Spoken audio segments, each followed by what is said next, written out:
Kachis! Nandito nga ulit kami sa Quiapo at dadaan tayo sa Wellmanson.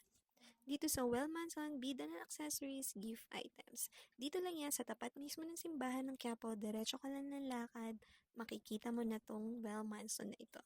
Pagpasok mo pa lang dito, nakaka-good vibes na agad yung vibe. Kaya itinignan ko kung saan ako magsisimula at napili ko nga ito. Grabe, sa dami na nakita ko, hindi ko alam kung saan ako magsisimula. So, dito na lang ako nagsimula sa mga organizer nila, mga beads organizer, iba-iba, i-post nyo na lang or i-zoom nyo na lang para makita nyo yung price at magkaroon kayo ng idea.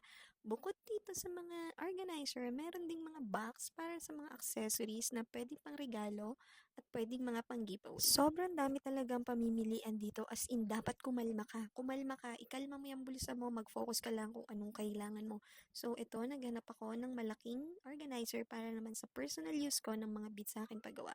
Then, nagtingin din ako